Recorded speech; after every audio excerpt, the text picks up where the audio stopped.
menjelang muktamar NU yang ke-35. Ini detik-detik mau terselenggaranya muktamar. Ini Agustus tanggal-tanggal tua lah. Ini muktamar akan segera digelar. Nah, para kandidat ini dan para kibin-kibinnya ini tentu berlomba-lomba untuk apa? Mengusung calonnya, supaya calonnya itu punya nilai jual, di branding, dimarketkan biar keren gitu loh. Akan tetapi ketika bagi saudara-saudara kita yang mempunyai daya tangkap yang tinggi ya, kritisnya itu ada, terus menggunakan akal waras, tentu akan dicocokkan dengan fakta. Faktanya itu bagaimana orang ini? Jadi tidak ditelan mentah-mentah loh. Nah, ini kami menemukan sebuah tulisan yang menurut kami ini ya bikin ngakak saja lah. Ngakak di sini karena ya bertentangan dengan fakta gitu loh.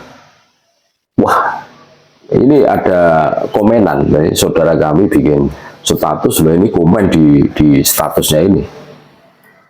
Namanya itu Agus Ramadan.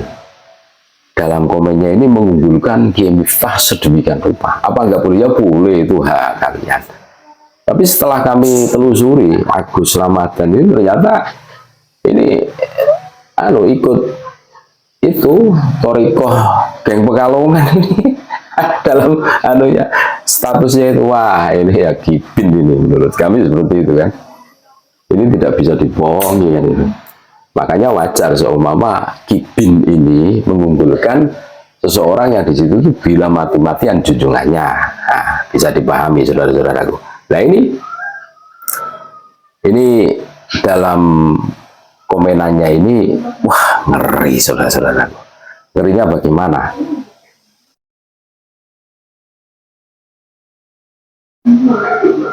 Begini, Agus Ramadan ini ngomong, Kiai Miftah, Kiai keramat katanya. Keramat saudara-saudaraku. Berani melawannya, keramat sih. Malati gitu loh, kalau istilah Jawa ya. Kualat itu. Menantunya Kiai Wali yang keramat, Syekh Masduki Lasem. Syekh Masduki adalah salah satunya Kiai dari Lasem. Yang digelar Syekh karena alim dan pernah jadi pengajar di Masjidil Haram.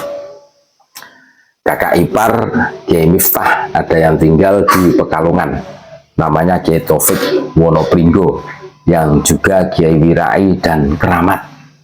Salah satu keramatnya Kiai Miftah, kata murid-muridnya, adalah gemetarnya tangannya ketika menerima sesuatu yang haram. Gemetar, jadi ada penolakan istilahnya.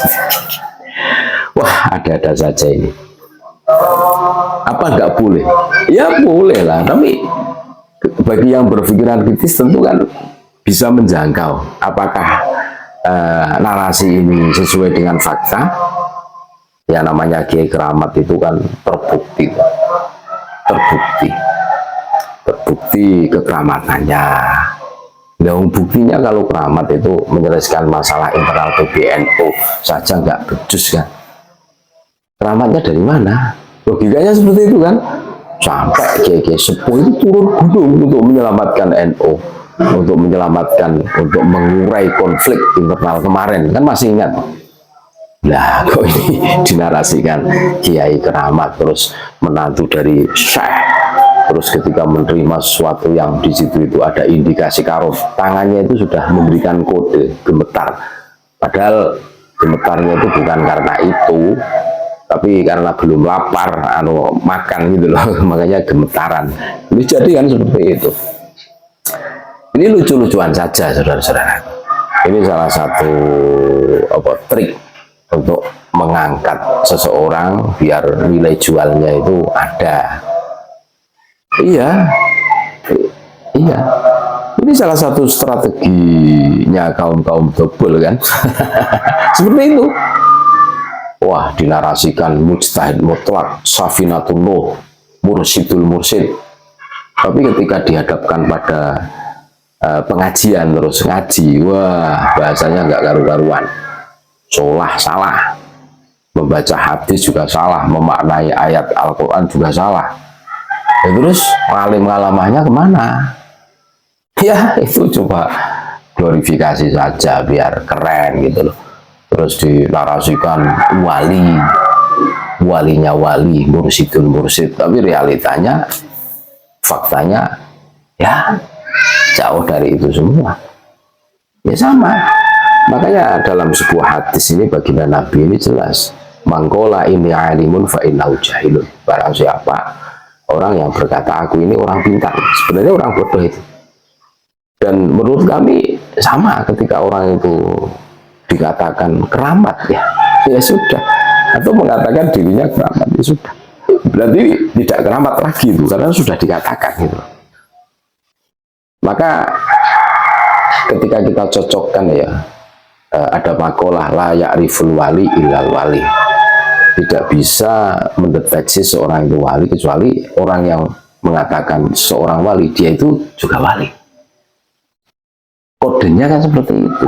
Bagaimana mungkin seorang itu tahu bahwa seorang itu wali ya kalau dirinya itu bukan wali? Logikanya kan seperti itu. Yang tahu seseorang itu wali ya berarti wali gitu loh. Ya ini teorinya seperti itu. Maka ketika muncul narasi-narasi glorifikasi seperti ini, ya sudahlah. Terus kita cocokkan. Tugas kita kan menelusuri, mencocokkan dengan faktanya itu bagaimana, apakah sesuai apa tidak, kan begitu. Apalagi di era-era digitalisasi seperti ini, kita sangat mudah menelusuri datanya. Contoh Kiai Miftah ini bagaimana rekam jejaknya, terus keramatnya di mana, apakah sesuai dengan narasi yang dibangun oleh Agus Ramadan ini, yang ternyata setelah saya telusuri profilnya ini kibinya Kabib. Karena mengikuti Jamiah geng Pekalongan, tidak usah kami sebutkan, semuanya sudah tahuan itu. Jelas Pak, jelas saudara-saudaraku. Makanya hari ini kita harus betul-betul jeli, betul-betul selektif lah. Jangan maulah dibodohi terus-menerus oleh narasi-narasi double seperti ini kan. Iya, kalau sesuai dengan fakta oke, kita ikuti. Wah, bertentangan kok. Terus keramat dari mana? Ya contoh menyelesaikan konflik internal di PBNU saja nggak becus, ibaratnya seperti itu kan.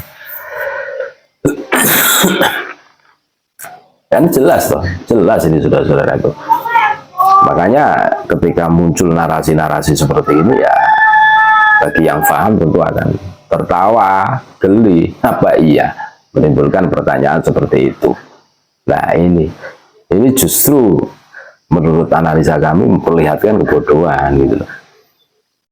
Ya, terlalu memaksakan kehendak, terus di situ itu tidak memperhitungkan norma-norma yang dan fakta-fakta, ya akhirnya kejeblukan sendiri kan itu. Iya, akhirnya kembali ke dirinya sendiri. Semua orang akan tertawa karena narasi-narasi yang dibangunnya ini tidak sesuai dengan fakta. Gitu.